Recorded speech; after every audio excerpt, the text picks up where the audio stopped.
దేశంలో ఈ ఏడాది నైరుతి రుతుపవన కాలంలో సాధారణం కంటే తక్కువ వర్షపాతమే నమోదవుతుందని భారత వాతావరణ విభాగం అంచనా వేసింది.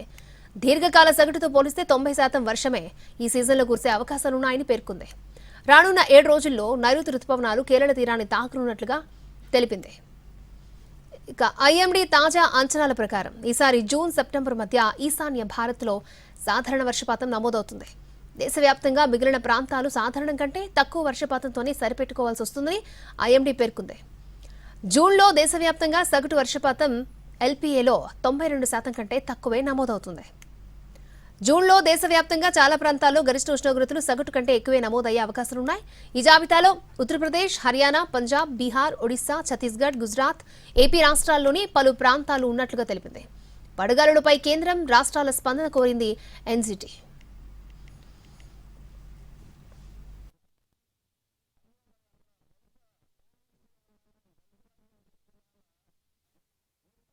మన కేరళ భూభాగంలోకి ప్రవేశించడానికి కొన్ని పరిస్థితులు అనుకూలంగా లేవు.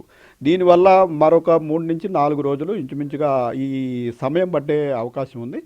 కేరళకి ఇంచుమించు 3-4 తారీఖుల్లో ప్రవేశించినట్టయితే అక్కడి నుంచి మనకి సుమారుగా ఒక వారం నుంచి 10 రోజుల లోపు, అంటే 3వ తారీఖు నుంచి అరౌండ్ 3rd to 4th మనం ప్రస్తుతం ఎక్స్పెక్ట్ చేస్తున్నారు కేరళలోకి ప్రవేశించడానికి.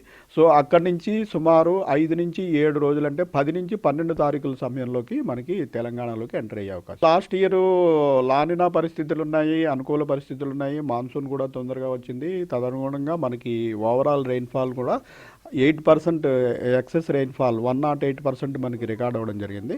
అయితే ఈసారి ఏప్రిల్లో వేసిన మన ప్రథమ అంచనాల ప్రకారం ఈ ఎల్నినో పరిస్థితులు మనకి ఆగస్టు నుంచి ఉంటాయని భావించడం జరిగింది. సో ఈసారి పూర్తిగా మాన్సూన్ ఎల్నినో ప్రభావం అయితే ఉంటుంది.